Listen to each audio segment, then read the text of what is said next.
What is up, y'all? It is the Raw Prospect Podcast. That's right. You may recognize this dude. This is Mason Vore. He was a guest on a previous podcast. He is our second returning guest. With Noah. We've had Noah Dennis on twice. This will be his second time.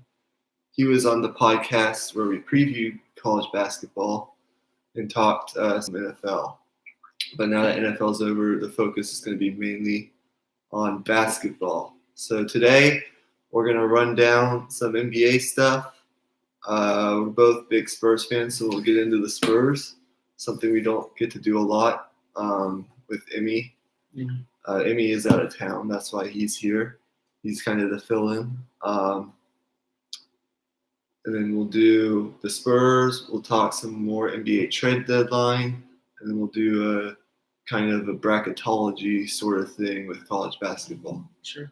Giving an update on our so with that, let's get into it. So we're going to, first of all, if you guys have not been paying attention, we're going to talk San Antonio Spurs. The Spurs currently are sitting 33-26. They're in the middle of their annual rodeo road trip. Yeah. They have 3 games remaining. Once the All-Star break, once play resumes from the All-Star break, they play at Toronto, at Brooklyn, and at the New York Knicks. So Mason, I'll start with you. Mm-hmm. Have the Spurs overachieved, underachieved, in your opinion? And what do you think they need to do to kind of better themselves in terms of playoff positioning down the stretch once play resumes? Okay, well, I think they're exactly where we thought they were going to be. With the welcome addition of Derek White, which hopefully we'll get into more, because I think he is exactly what the Spurs needed, and he's a prototypical Spurs player. He's exactly what the Spurs need to kind of give them life. I mean, the guy was putting up like close to double doubles in the last 2 months that he was playing. He's currently injured, and they're on the All-Star break now.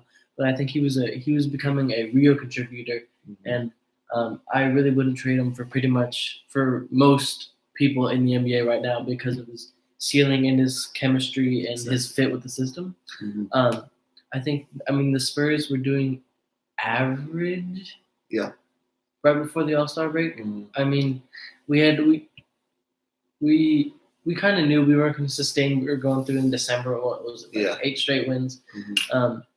So we're kind of coming back down to earth, and I just thought that we missed a lot of opportunities on the start of the rodeo road trip, mainly in at Portland was the big game that we were talking about this, that we pointed to as we needed to win, and mainly because Derek White's injured, at least that's what I would say. We didn't win. Obviously, they played great, but I think Derek White was playing his best basketball, and probably the best basketball being on the Spurs. You know what you're going to get out of LaMarcus. So comparatively, he was playing the best. And I'm disappointed that we didn't get to see that. But hopefully we'll be able to kind of get out of the rut we were in and finish the road trip, come back. And I'm scared. I'll get to this a lot later. But I'm scared for playing Brooklyn again. We'll beat the Knicks. But I think the Spurs will get back on track. But in the overall standings, I mean, we're 2 games out of 4th place. So that's doable. That's completely doable. That's 25 games left. I think our expectation was 3rd and 4th, or 3rd, 4th, or 5th in the West at the beginning of the year, as most people's were. And I think that's exactly where we'll be. That's a little optimistic, but I think down the wire, I think we'll beat out the Jazz and maybe the Blazers.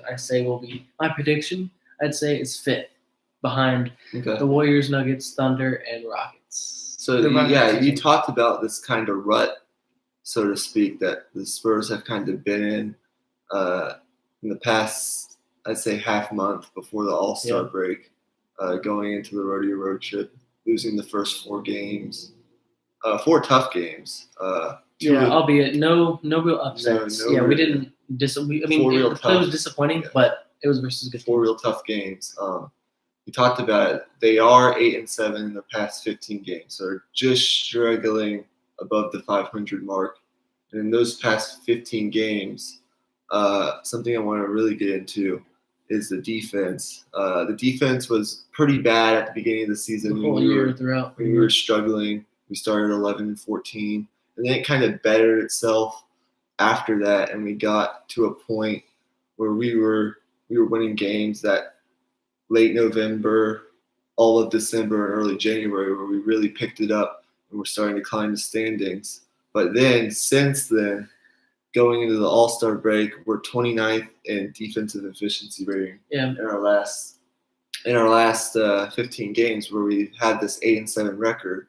And something you guys may not know is under Pop, the Spurs have not ranked under 12th in NBA defensive efficiency rating in the whole entirety of Pop's coaching career. So it's kind of a surprise to see how horrible the defense has been over the past couple weeks, and I want to get your opinions on that. And it's not necessarily just the simple points being allowed, because as I can see, we're 16th in points being allowed. That's average for a team that plays our type of style. Obviously, they're not executing it to what it should be, but when you had to shift the offensive philosophy to cater to talents like Rudy Gay and LaMarcus Aldridge, you know you're going to have a shift in how you're getting back on defense. You're not playing as much cohesive basketball as you would like. So you knew it would go down from obviously the days of Tim Duncan and Tony Parker and the old Big Three with Manu Ginobili.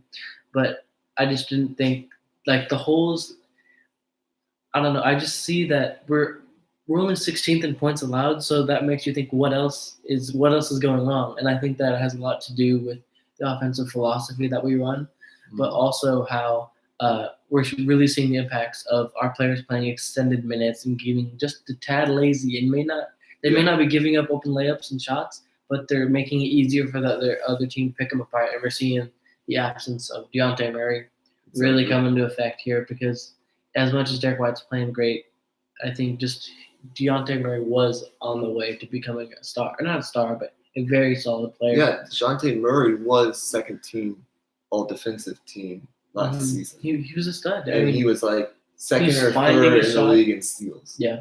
We'll get to this later, but once he returns next year, we're going to have to find that balance between the point guards and who we want to start, who we want to come off the bench. But that's also been another problem for this team this year, is who's the real point guard?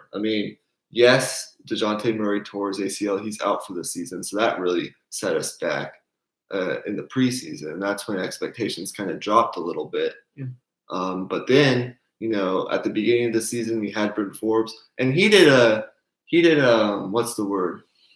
A serviceable job filling in for a guy who's really supposed to be a combo two guard. We can talk about him, but Bryn Forbes has been impressive. Yeah, he has been impressive. He's just not ready ready to be a starter. Yeah, not ready to be a starting point guard. But he did a serviceable job filling in. But then Derek White came back, and he showed he made some noise. He had some really, really good games that kind of made you think, okay, when Dejounte Murray comes back, are we going to have to bring him off the bench? Because he was going to, at the late last year, he was going to be the future of the franchise. But now we have this guy in Derek White who's really come on late. So it's kind of been this balancing act of, okay, well, Derek White's been fantastic, but he's also been hurt. Bryn Forbes has kind of switched roles all season, and Dejounte Murray, we're just missing him. And Lonnie Walker hasn't gotten as much playing time as he should. We can get to that if we want to later, but it's just who's running point at times. That's also been a problem, and it's kind of messing with the team chemistry. Yeah. One last thing, because I love Derek White so much, I wanted to say in February, he hasn't played any games, or he got injured, I think, at the end of January. So in the month of January, let's see, he had 1, 2, 3, 4, 5, 6, 7, 8, 9, 10, 11, 12 games over 10 points. And I think he really showed how complete of a player he was, because he was in there. He averaged over that In that month, he averaged over 5 rebounds a game and over 4 assists a game. So I think that's the mark of a complete player. That when you're that young and you're showing how you're that well-rounded and complete, because usually a lot of guards don't realize they should be getting rebounds, and they're not as confident until their later years or like maybe 4 years in. But I think that the fact that Derek White is really going in and he's fighting for those rebounds, while he's not sacrificing those rebounds or assists for points. Mhm. Like in his career high 26-point game, he still had 3 rebounds and 6 assists and 2 blocks. That's a complete stat line. That's a stat sheet stuff. That's versus Brooklyn, and I'll get into that later. But Brooklyn's not a bad team. I love Brooklyn. Mhm. So I don't know. I just think he really has showed out, and we're really missing that because look at this. The game after he gets injured, or after he gets injured, we go 0 for 4. We'll 1-4 eventually, Mhm. but we lose every single Yeah. game up until the last game of the All-Star break. That's just crazy. And that's an immediate impact. That goes to the point that's been messing with team chemistry, and Pop has to kind of scramble and find a lineup Sure. that's going to work when certain guys go down, and that's been a struggle. So we talked about the defense, which needs to improve. We talked about the point guard situation. Now I want to get to some of kind of the positives. What have you seen that has made you, besides Derek White, Yeah. what have you seen that has made you go, okay, this team could be worrisome if you have to face them come playoff time? Just Greg Popovich. When Greg Popovich is still the coach of your franchise, I mean, you're in good hands. Mhm. The fact that we considered it a horrible stretch of basketball and they still swam above 500, Yeah. that's fine. I mean, 8-7 over the last 15. If you were a Spurs fan, you would have thought it was 0-15. So the fact that they still had a winning record in the worst stretch of the season, I'm okay with that. Well, that was coupled with the fact that the Spurs did have their best run of the season right before they had their supposedly worst. Mhm. And I really like Bellinelli. The addition of Bellinelli was extremely underrated at the beginning of the season. I was talking to Michael of this at the beginning of the year, but he really is just that veteran. He's now a veteran presence. I mean, it's a weird day to think that. Remember, like 4 years ago, we thought that dude was like another Ginobili, and he's just like running around out there recklessly shooting three. And now it's weird to think he's a veteran presence, a steadying hand. He's playing great from three. He's playing better than he did last year with the Sixers, if I'm correct on that. And he has the chance on off nights. He can be the leading scorer of your team. He has the potential to do that. Over the last 10 games, he averaged 10 points a game, 2 rebounds, 2 assists, and he was shooting 42% from the field. I mean, I don't know if you can ask that much more from any role player. He's basically being the Danny Green. He mitigated the loss of Danny Green last year, and if anything, he takes less shots than Danny Green, so he's using up less time, and you don't have to run the offense through him because he's playing, great. So I don't know. I really like him, and I like Bertans. Well, does he still have the best three-point percentage in the league? Second best 3-point percentage in the league. I don't know. I think you have to just believe in Pop and know that he's going to right the ship. And I think that Spurs will be in good hands. Obviously, DeMar and LaMarcus have not filled in. They produced great. Yeah. Patty Mills, I think we're still paying him too much because I just looked at it. But I think it's worth it. And okay, so if you want to, I don't know.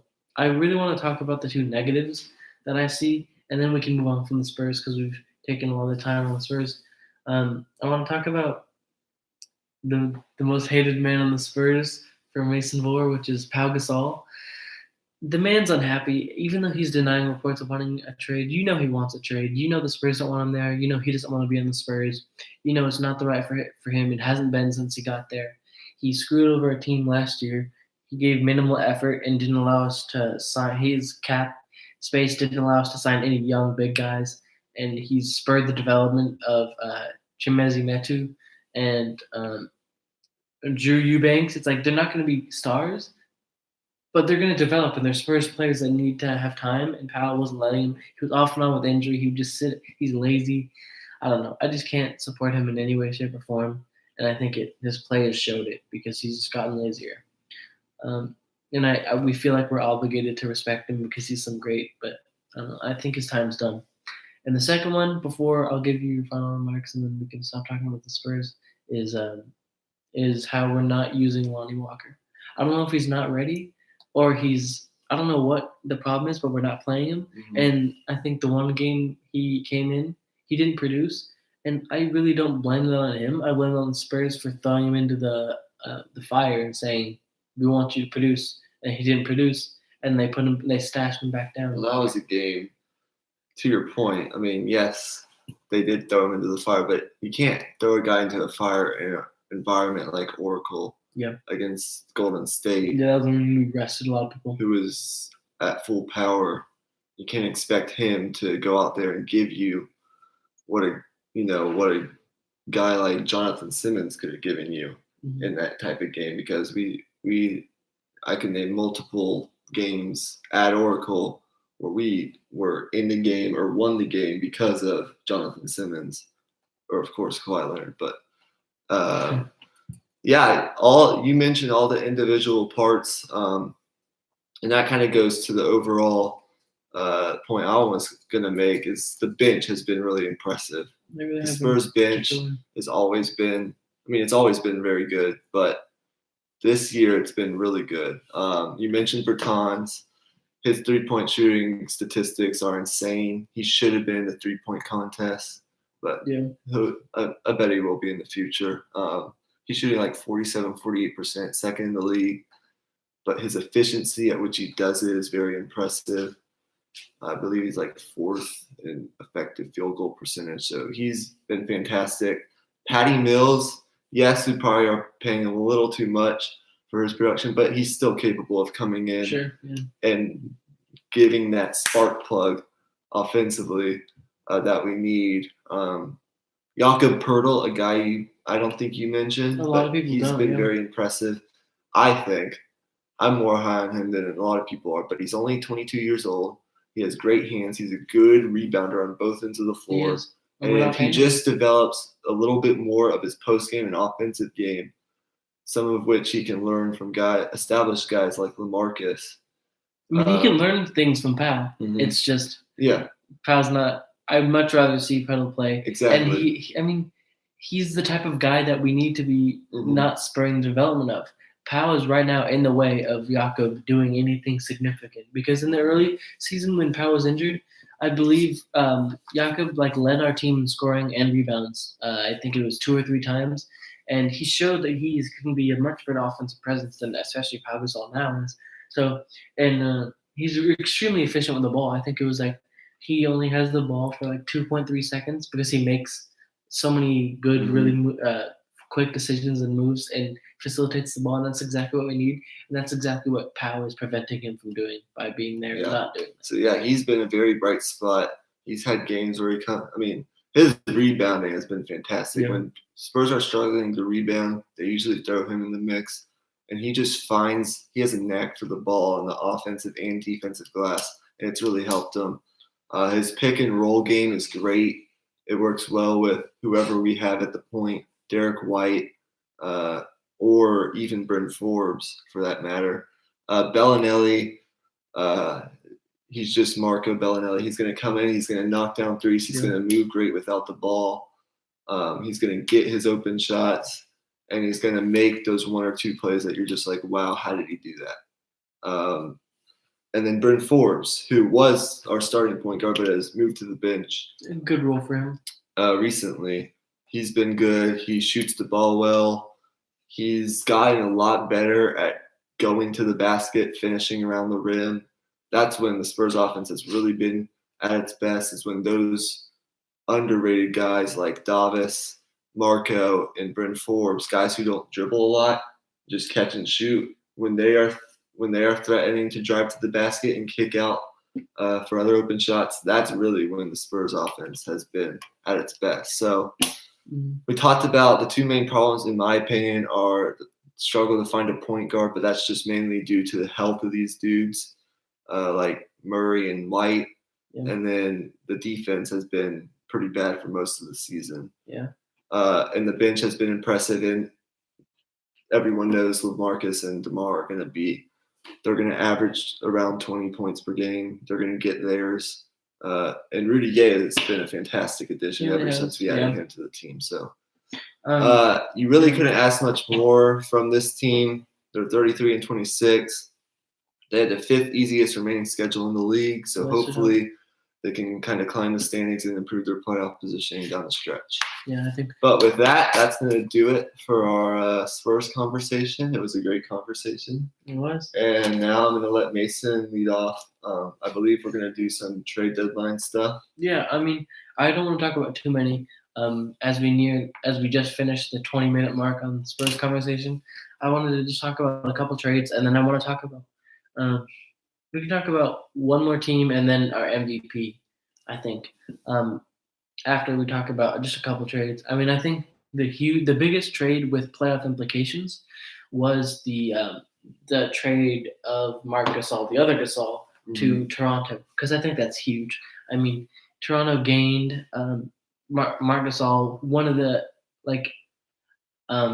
differing from his brother in the fact that he's getting almost better with age, and the fact that he knows his role within a team, and he can mold with pretty much any team. I have so much respect for him as opposed to his brother, but I think that for me the Raptors are now everyone always says that they're kind of posers when it comes to the postseason, but I think that they're never clutch and they'll always bail out at the end. But I think that now that I can truly believe them going up against the likes of the Bucks and the Sixers and the Celtics and the team I want to talk about later, the Nets.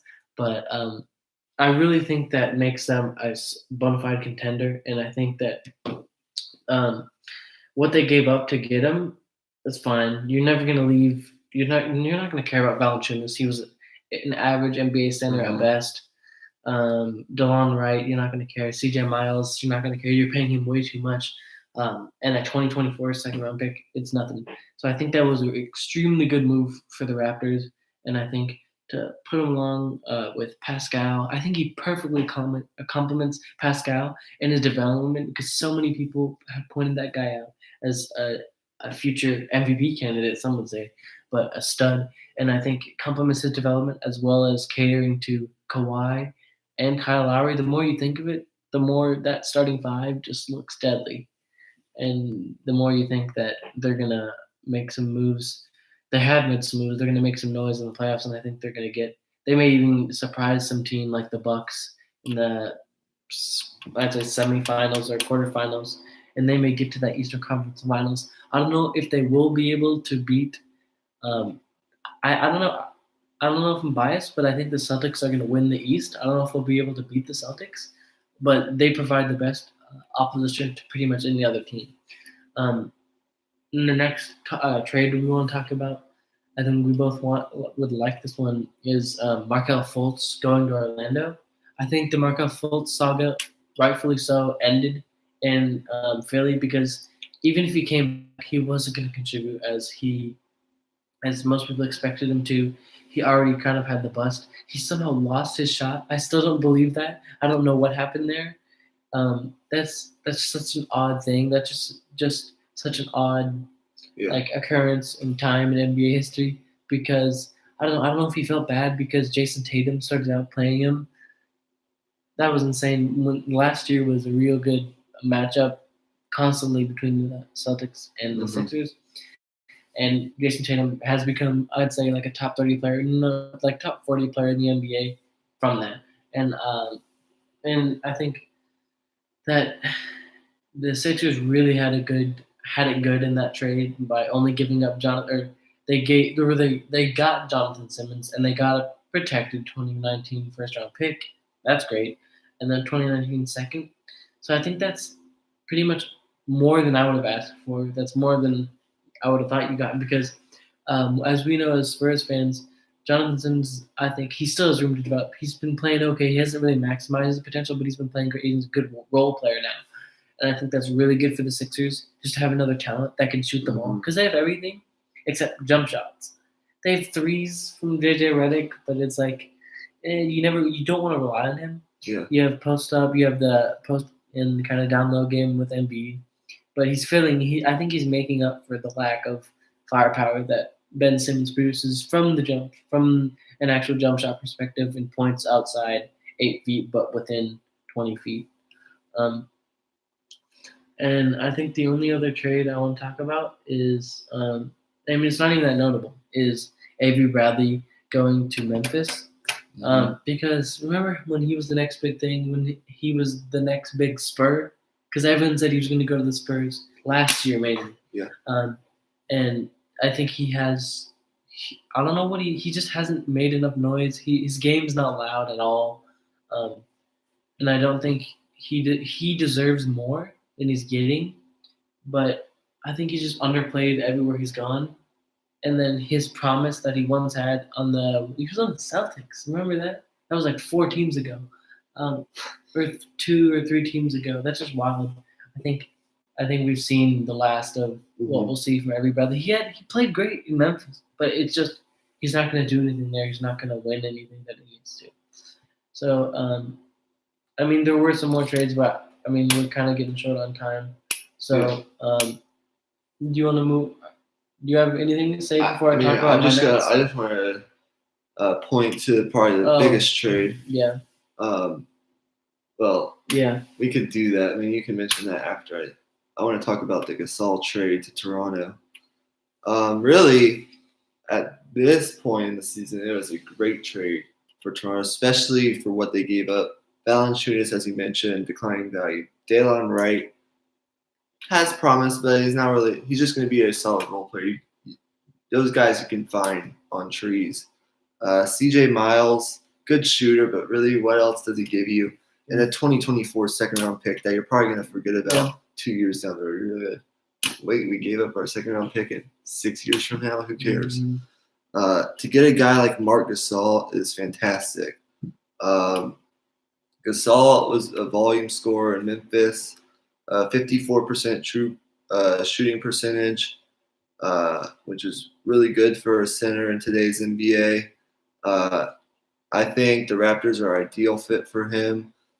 He might have to accept a little smaller of a role, but that's going to be no problem. He's a veteran.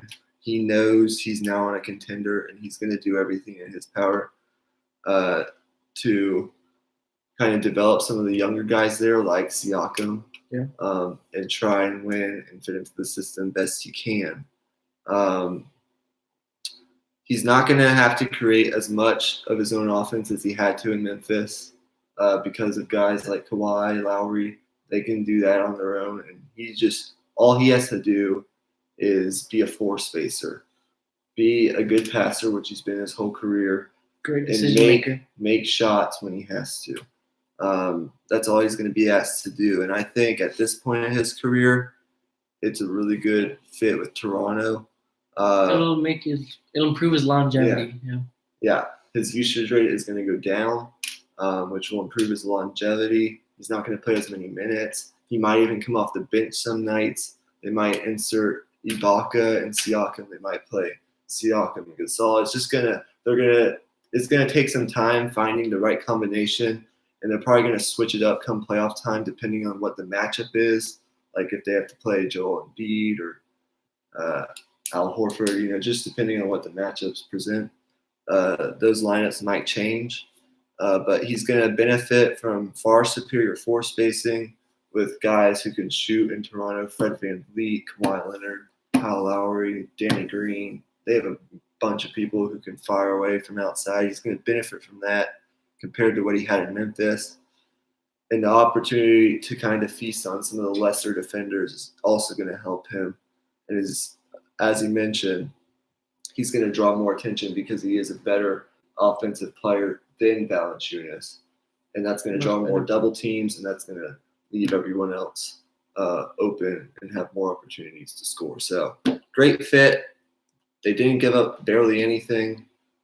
They got a guy who's a veteran, who's ready to be on a team like this, who deserves to be on a team like this, who's ready for a deep playoff run. His whole career, Yep, and it's going to improve their overall basketball IQ both on and off the court. And I think his legacy, and he's not a huge personality. It kind of fits Toronto. Kawhi's not a big personality. Nobody really there is a big personality. They fits in perfectly with the team. Yeah. So. Yeah, I mean, for the sake of time, we don't have to talk about Yeah. too much in detail about two of the other big trades, including mainly about the Kristaps and DeAndre Jordan trade. I think that benefits both teams. I mean, I don't know about the Knicks. DeAndre Jordan, I think maybe lost cause at this point. But the other one being, I mean, the Tobias Harris trade, I think that's a waste. But that's not going to make any big moves. But the only other one of significance was the Otto Porter for Jabari Parker, because everyone's still trying to find if Jabari Parker has any magic in him. And I mean, he was establishing why he was so talented, but I don't know. He still hasn't produced as many people thought he would. Mm-hmm. And I don't know. I think I can talk about the Nets, and do you want to talk about go ahead. Okay, I don't know. We'll finish up this NBA conversation. I'm a big Nets guy. Mm-hmm.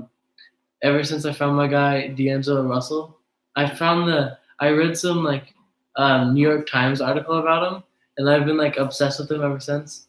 And I mean, he's rightfully an all-star, and I think he's great. I love him. Yeah. And I want to talk about how, I mean, over the past couple games, his season average is 20 points, 6 assists, 4 rebounds. He's what Dejounte Murray wants to be. He's what Kyle Anderson wanted to be. He's what anyone who plays slow wants to be like. And I think the best thing, like he said it for himself, the best thing for his career was to leave LA. Mm-hmm. I think that's insanely true. I think that's great for him. He's the best player in the city of New York. Yeah. He's better than anyone the Knicks have. Right now. And he's better than anyone else on the Nets. He's literally the king of New York, and he's on the Nets. Who'd have thought of that? But it's a weird way to think. I mean, they went 11-4. The Nets went 11-4 in January, and I'd say 90% of the reason they did that was because of D'Angelo Russell, and that's why he got the All-Star bid. He averaged 23 points, 7 assists, and 4 rebounds over that span. I think that's insane. And I think the Nets, once they get the production that Dinwiddie had, 17, 5, and 2, that he was balling out. Remember the 58-point game that he got in the way of Harden? Joe Harris, 3-point champion. I think he should be used a little more because he's averaging 11 points right now. He's a solid role player, but I think he can produce a little more. Jared Allen, I'm very impressed with. He's an extremely stout defensive guy, and I think he's nearing that.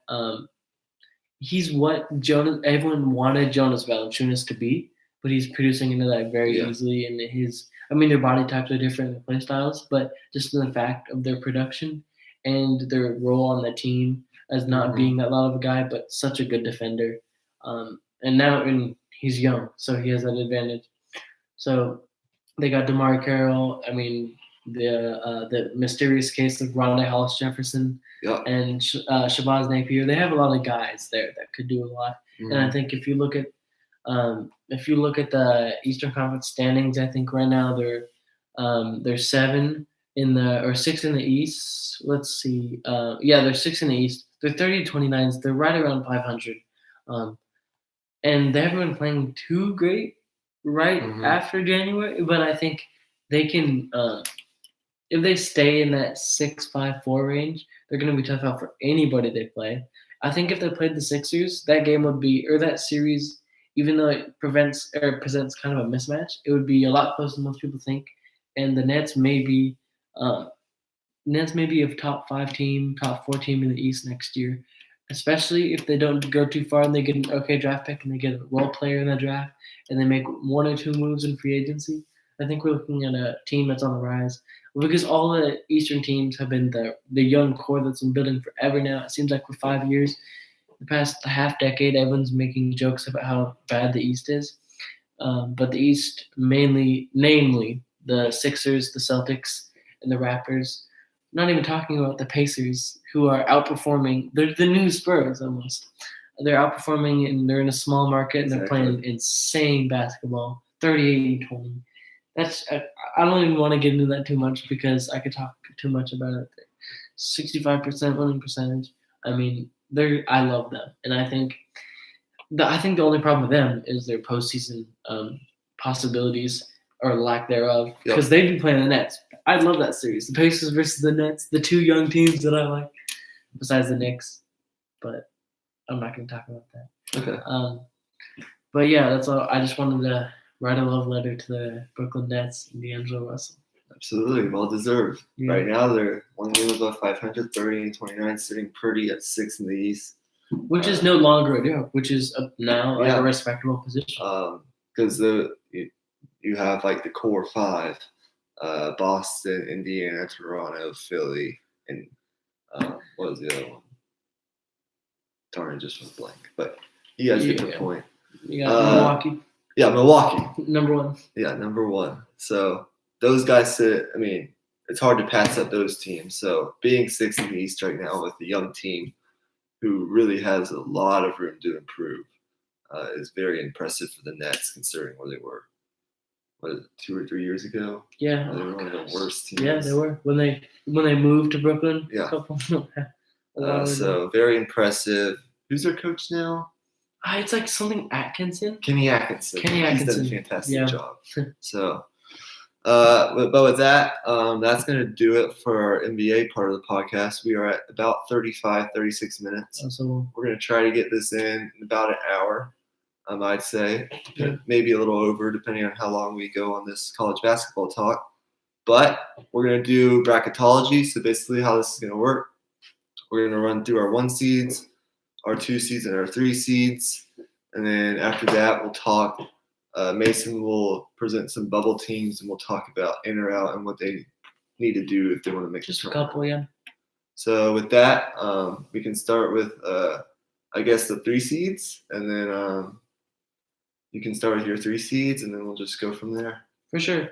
So just to preface, we'll talk about some of my 4 seeds that I thought might be able to make some moves. I got Purdue with Carson Edwards, and do they still have Haas?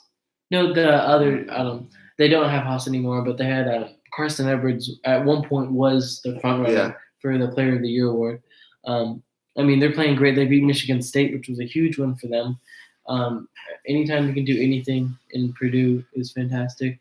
Or anything you can do anything in the Big Ten is great. And they got I got Texas Tech. They're always great. You got Culver. You got they got Chris Beard is just. I think he's really showing why a lot of people think he's gonna make the move to Texas after this year if Shaka Smart gets fired. And I think he's overperforming again, and that's a compliment. And before I talk too much about 4 seeds, so we can keep it low. For my 3 seeds, I have Nevada, which most people have as the 2 seed, and I understand that, but I have them as a 3 seed. Houston, and then I have Kansas and LSU. So what I wanted to say about mainly LSU and Houston and Nevada, I mean, for LSU, I really like. I think right now they're the first in the SEC. Even though they're not the best SEC team, they're first in the SEC rankings. And they have Nazareed and Tremont Waters, their main 2 guys. Nazareed's 13 points, 6 rebounds. Tremont Waters, 15, 6, and 3. He was also a Player of the Year candidate that a lot of people were bringing up. He's willing them to win some games. I think that they're proving why they somehow get a 5-star recruit like once every couple of years. And then because with Ben Simmons they did nothing. Remember that saga? Yeah. They're like Alabama. I mean, Alabama, you understand.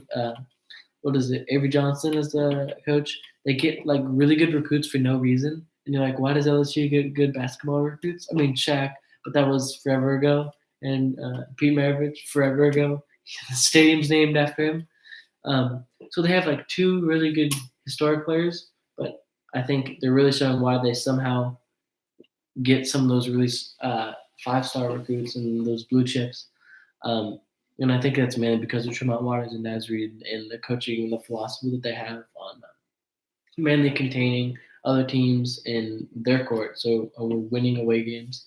But and controlling Baton Rouge and Death Valley. But also want to talk about Kansas. They're somewhat disappointing at a 3 seed, which is interesting because most people had them pegged as a 2 seed. I mean, as always, they're Kansas.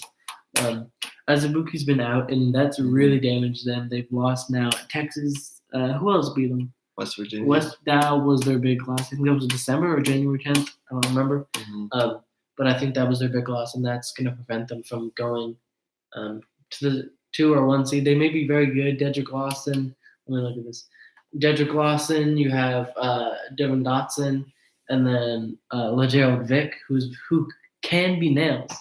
It's just they're not proving that way, and I think Quentin Grimes hasn't developed the way most people thought that he was. I mean, even though Mitch Lightfoot wasn't a big deal last year, a lot of people expected him to have an increased role, and he just isn't doing that. And I think that Kansas has a lot of pieces; they're just not putting them together, and it's an odd thing to say in the Big 12 that Kansas is not putting stuff together. And I think that if there was any year that Kansas might not win the Big 12, I'm sorry for saying this, but it might be this year because not that any other teams are great. It's just they're not that great. They're the 3rd in the Big 10 or Big 12.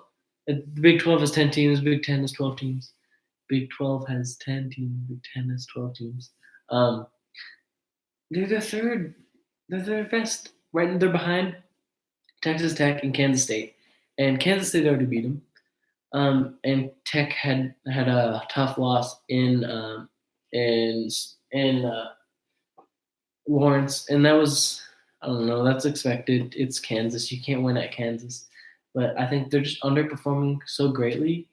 While they're undefeated at home in conference play, listen to this. They're 2-4 away in the Big 12. They're 2-4. That's horrible. That's worse than Texas. It's the exact same as Texas. It's worse than Iowa State. It's worse than Baylor. It's worse than Texas Tech, and it's obviously worse than Texas or Kansas State. I don't know. I just don't see. I mean, they are literally undefeated at home. They're 22-0 at home, but they're 15-0 at home, and they're 2-6 away. 2-6 away is not going to get you anything. That's horrible. Overall, they're worse than every single team in the Big 12 except for West Virginia, Oklahoma State, and Texas away. That's not good. I may even have them pull them out if they don't start playing again. I'd put them in the 4, maybe 5 seed.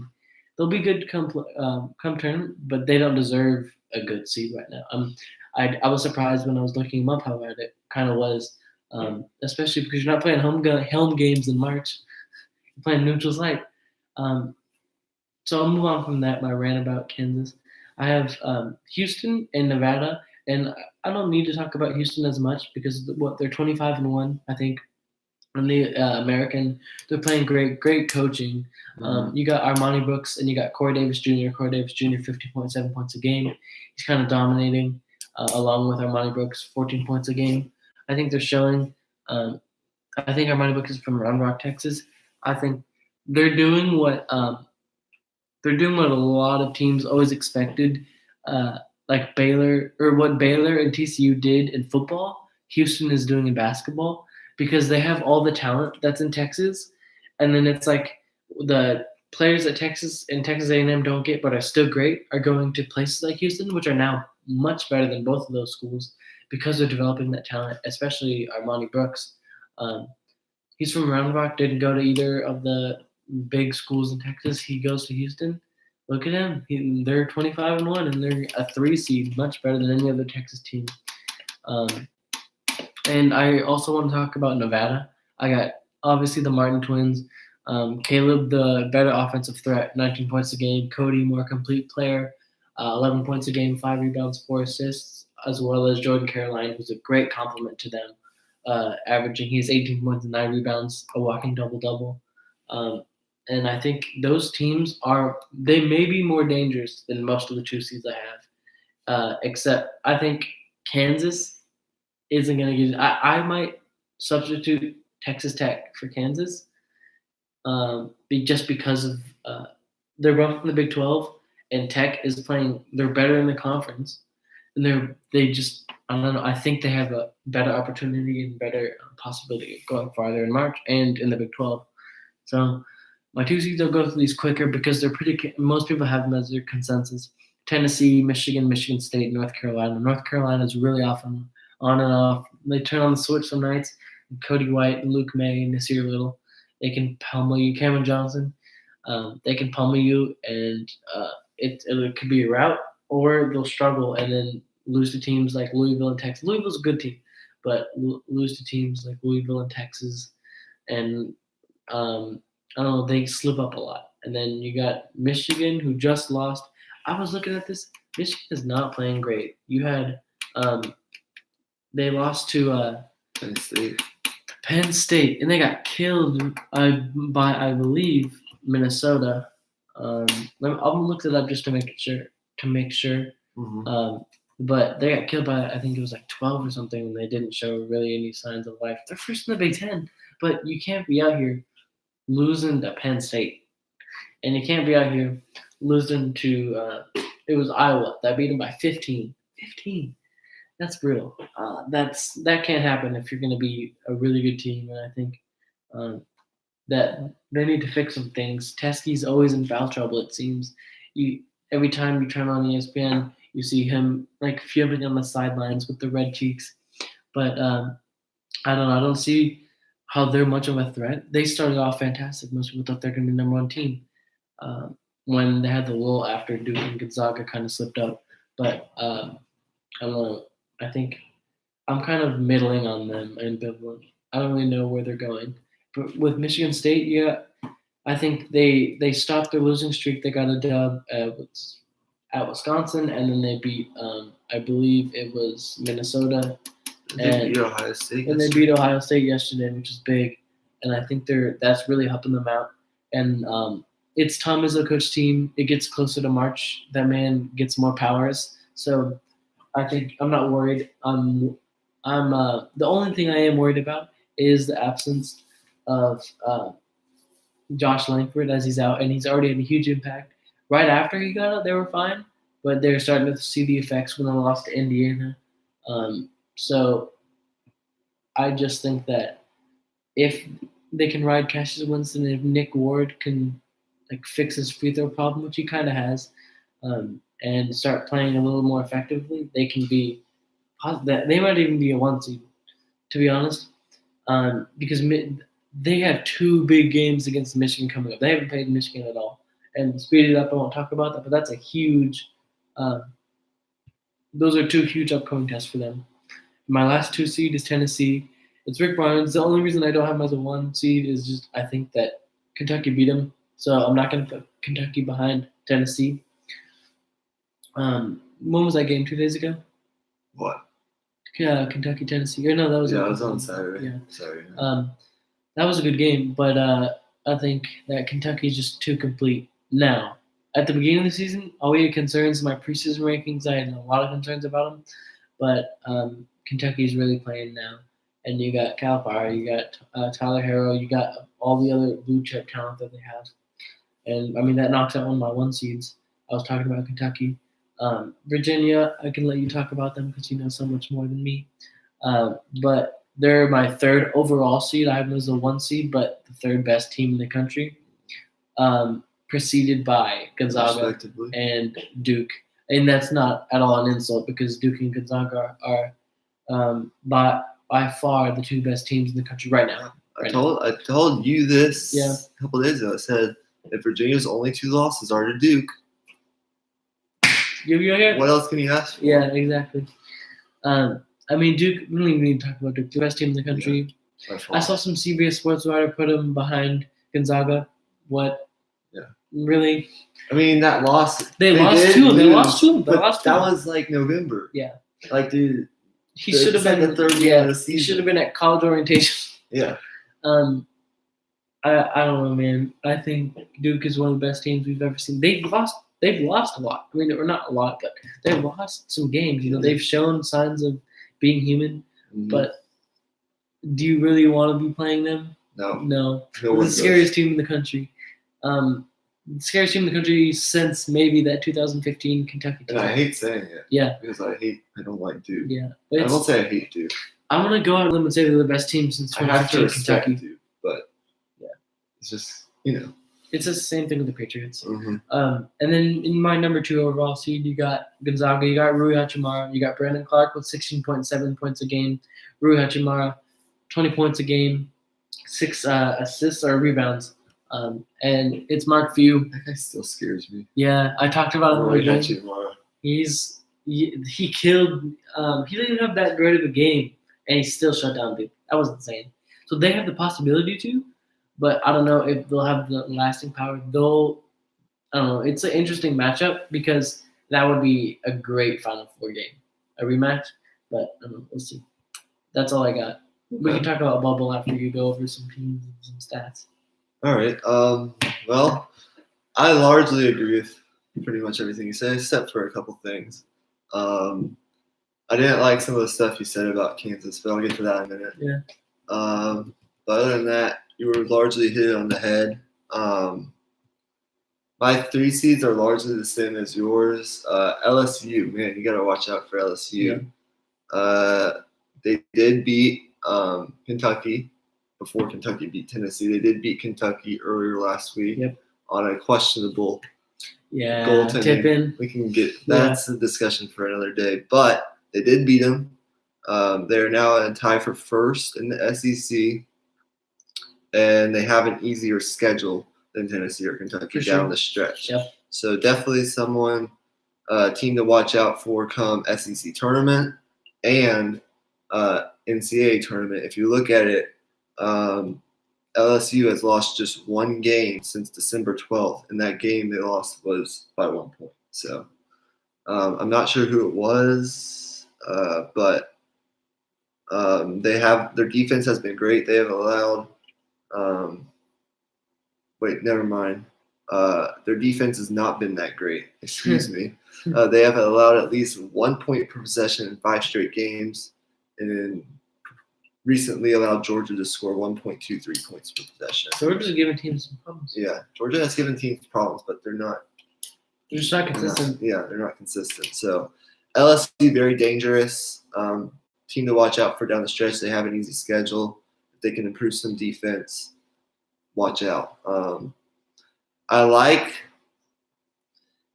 would put, like when I watch Purdue, they look good. I would put them at a 3 seed, but I just can't because they do have 7 losses and they haven't even reached the 20-win mark yet. I agree. Marquette is a 4 seed. Who's their best win? Do you even know? Who? Marquette. They lost to Indiana. Yeah. I just have some weird losses. Yeah. I can look that up. They're just consistent. They're good. They don't play a lot of teams. They beat DePaul. They beat Villanova. But they lost to St. John. I mean, I just can't see them doing much. I agree. Kansas, what I want to talk about. Yeah. They lost to St. John. They're missing Azubuike, as we mentioned. That's really hurt them on the glass. They beat K-State. And they lost to Kansas. Yeah, on the glass and defensively as that kind of rim protector, if you will say, or if you will. Dedrick Lawson has done a fantastic job all season, although he has had an off game once in a blue moon. But the thing with Kansas is, like, I'm reading this right now, even though they're third, they're a half game back at K-State, and they're tied with Texas Tech for second place. So they're not even playing their best basketball, and they still have a chance. I don't think they actually will because they're not playing good at all, but they still are right there. And their toughest remaining schedule is on this coming Saturday at Texas Tech. That's their toughest remaining game. I think they'll lose that one. If they do lose that one, that'll be telling. That's really telling. This game. That'll be telling for the rest of the year because if they lose, they go.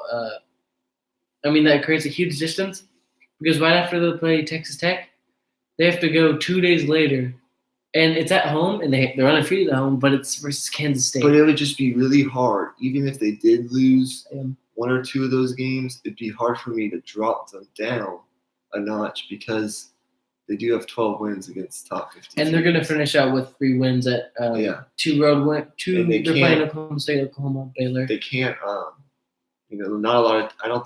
I think they may lead the nation. If not, they're in the top 3 in like quadrant 1 victories. Really?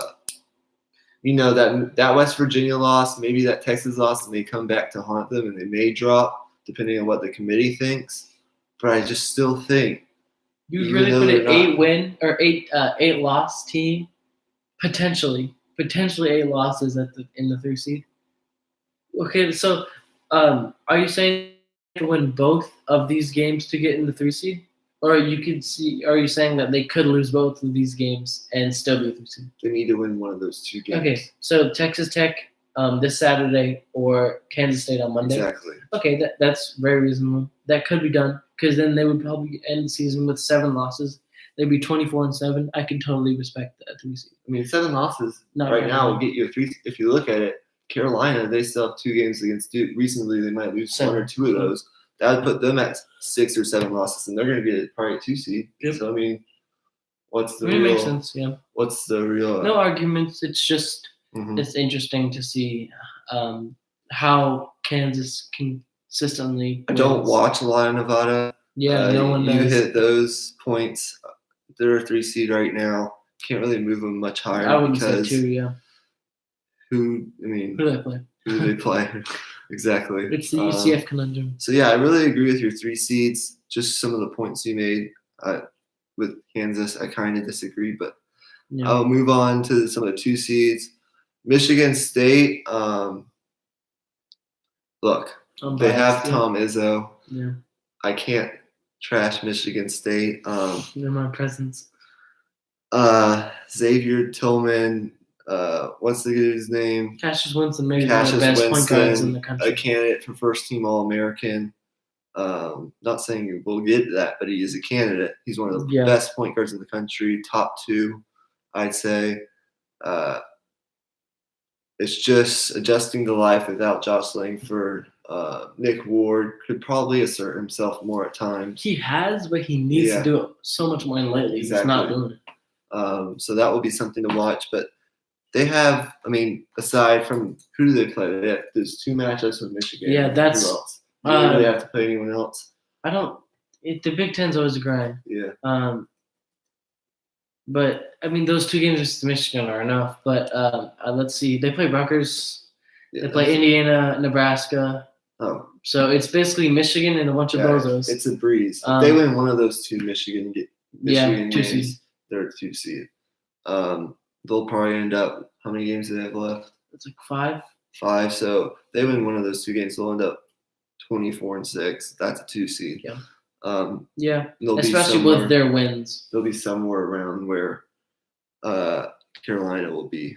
Yeah. As far as Carolina goes, one thing they do play the first matchup with Duke is this Wednesday night at Cameron. Carolina Duke, If you care about basketball. If you care about basketball, that's something to watch, especially with all the star power that's going to be in this game with Zion, R.J. Barrett, Trey Jones. Yeah. No one talks about Trey Jones. I don't know why. He's a great player. And then Cam Reddish. But one thing to monitor in the days leading up to the Duke showdown will be status of Nasir Little. He's kind of been dealing with some nagging ankle injuries. He needs to get healthy. They're coming off a really easy blowout win against Wake Forest, something they kind of needed as kind of a break after getting beat by Virginia at home. But yeah, the thing with Carolina is, as you said, they are I think they average like 87.9 points per game, which is top 3 in the country.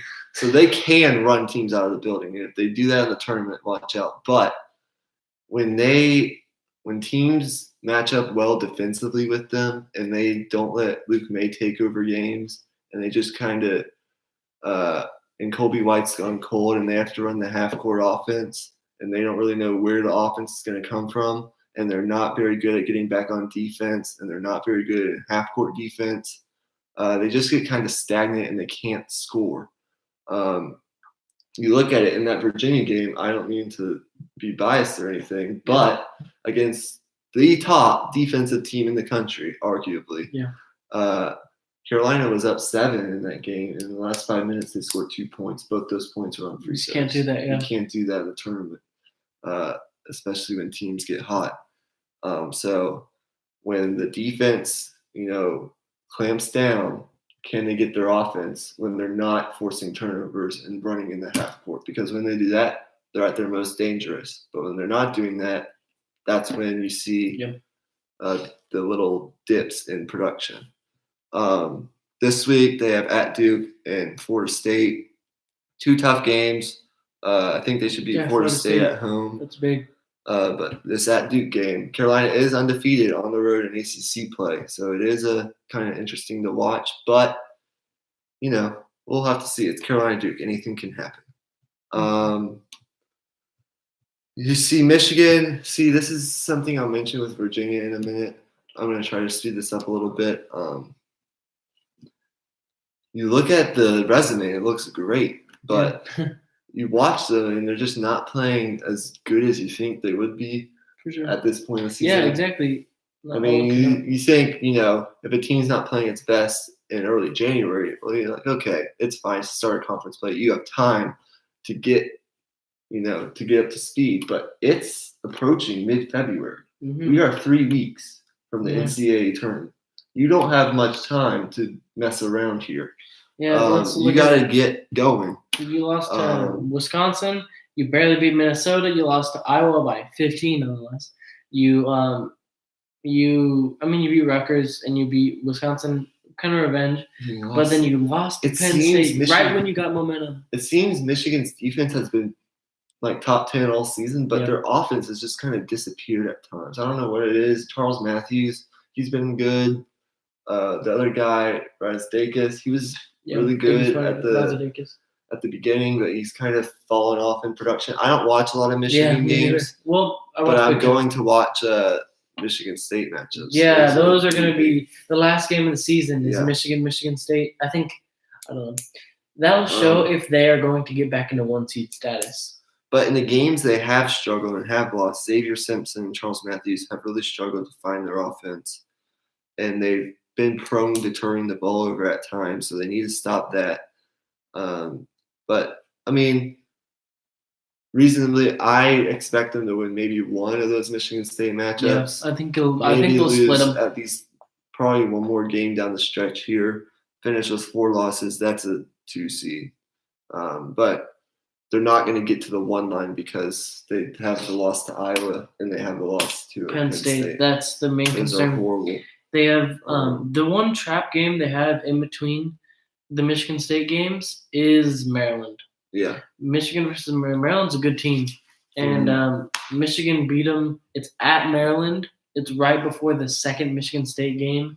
Yeah. So that's a trap game. And then the last 2 seeds. They have 3 really good last 2 seeds we'll talk about. And I did the podcast with Emmy. And Tennessee was a 1 seed, but that was before they got pretty much run off the court by Kentucky. So I've moved Kentucky to the 1 line and dropped Tennessee to kind of the first 2 seed, if you will.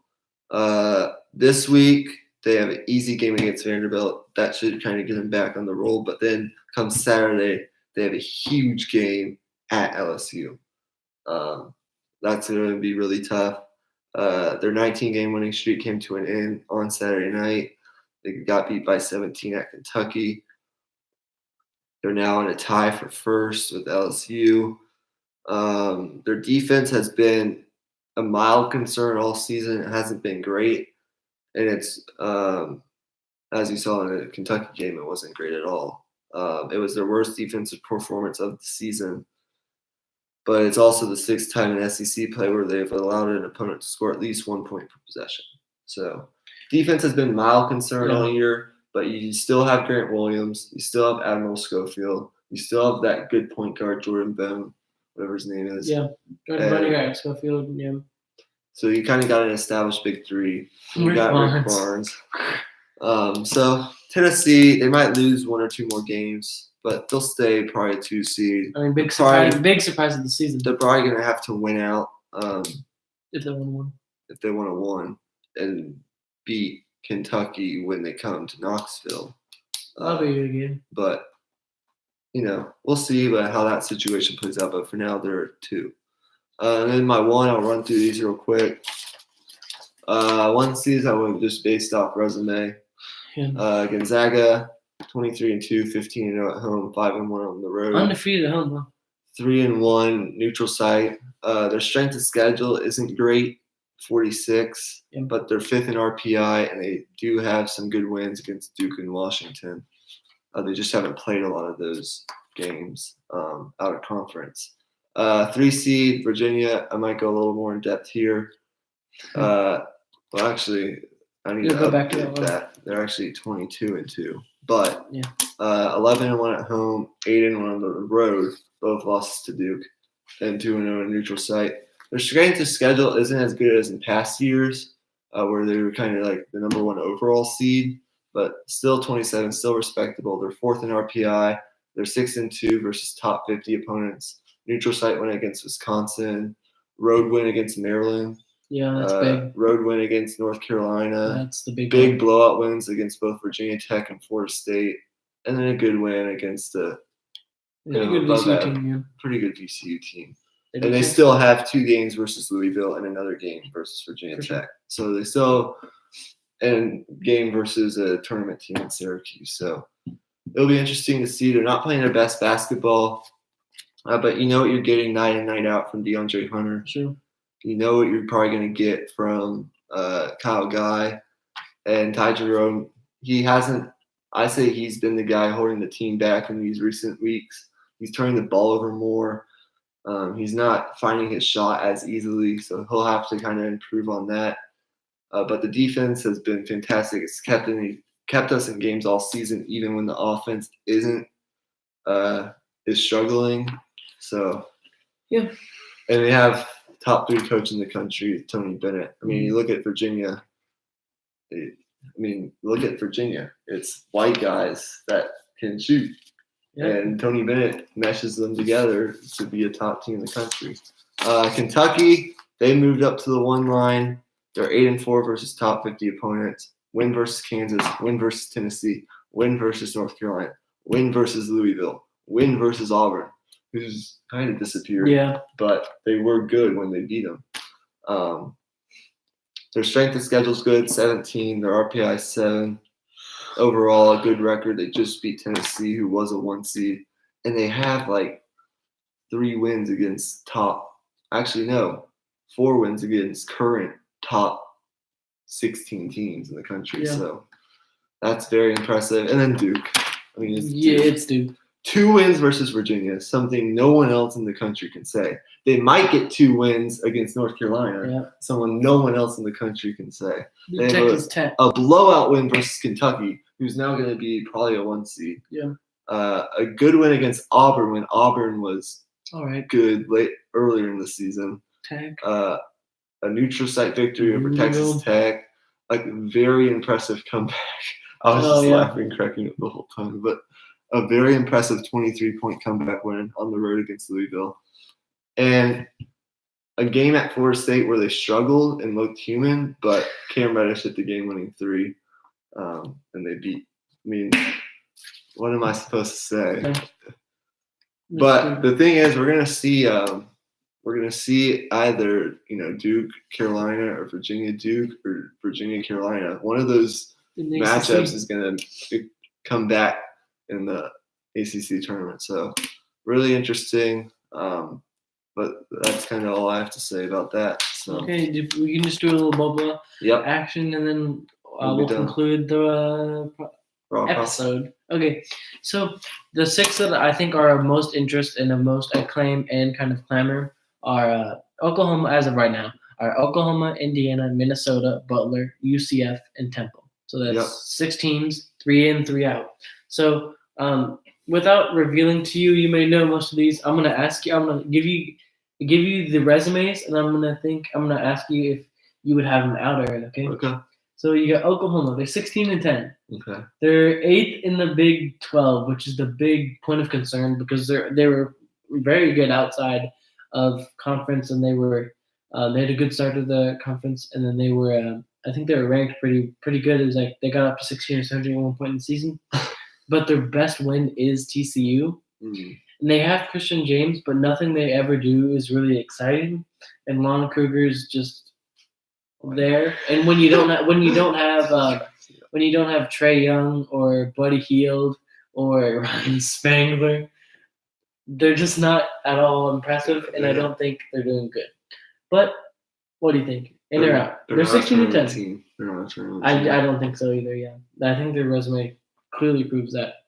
So, next team is Indiana. They're 13-12, and here's the big kicker. I don't think you even need to hear anything else. They're 12th in the Big Ten. They're not a tournament team. It doesn't matter about that win against Michigan State. It doesn't matter any of that.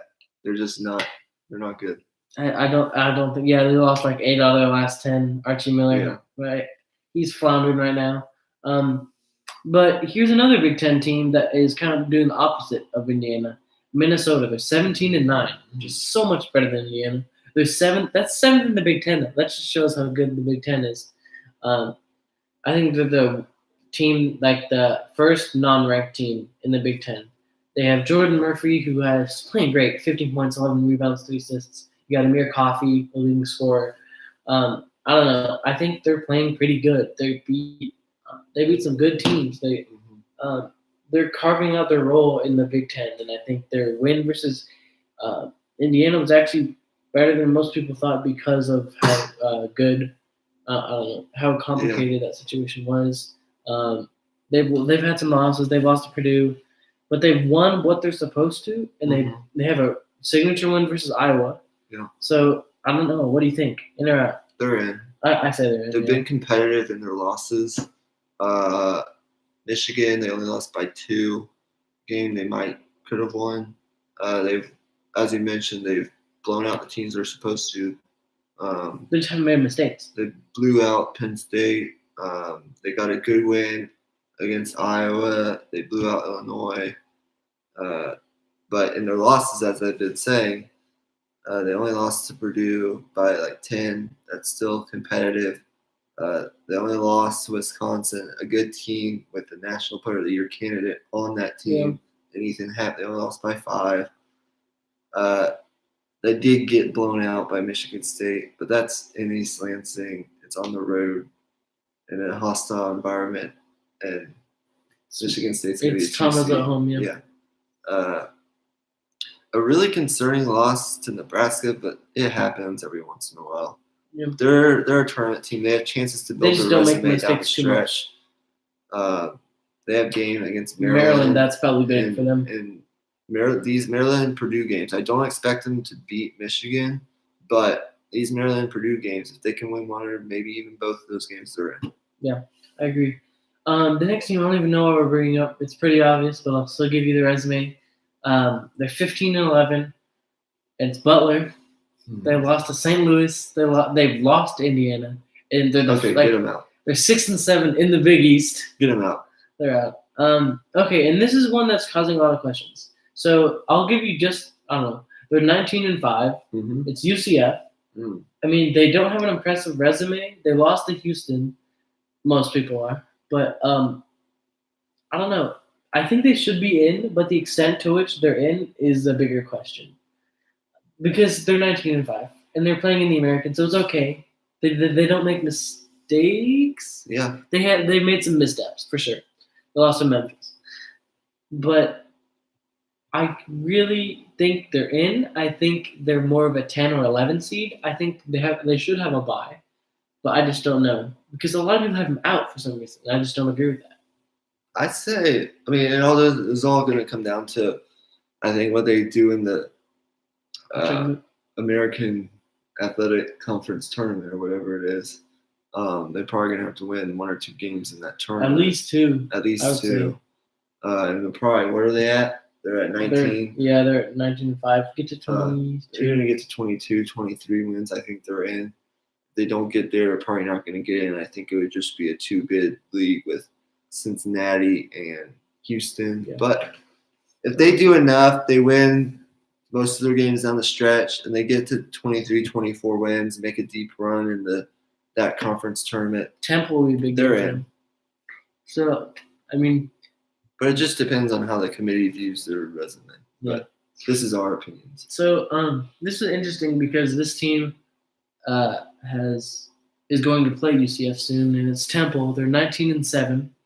Their big win is versus Houston, which is huge. They beat Missouri, they beat Georgia, they beat Cal, they beat St. Joe's. Wow. That's a really impressive resume. They're 19-7. They're right behind. So UCF is third in the American. Temple is fourth. I think they're going in opposite directions, to be honest. I think Temple's on the rise, and I think they're going to beat UCF. But I don't know. If I had more time, I'd talk about this. But I think Temple is a sleeper team come March because they have great coaching. Nobody thinks of Temple. They're probably going to be UCF again pretty soon. And I don't know. I just think that's a pretty impressive resume. It's going to be hard. I don't know if you can get 4 teams in From the American. I think it's going to be UCF for Temple. 3 at the max. Yeah, it's going to be UCF for Temple. That head-to-head matchup is going to have a lot of say. I think it's the last game of the season. And how deep of a run they make in the conference tournament will also have a say. But we'll just have to see, man. I think one of them will get in. I can't tell you which one. I think Temple may have an edge since they did beat Houston. That's Houston's only loss. And they have some more impressive victories in their resume.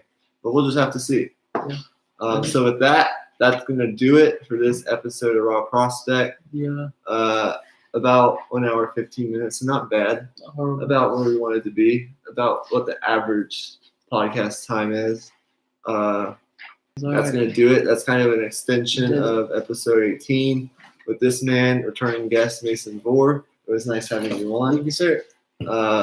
Good basketball talk. We'll probably have him on at a later point. Maybe tournament time or something. Maybe tournament time sometime around then. Baseball starting. And that's going to do it. So with that, hit the like button, hit the subscribe button. Hopefully you have. And then hopefully we'll have Emmy back on Friday for some more stuff. So that's going to do it. Peace out. I like the end of the stream.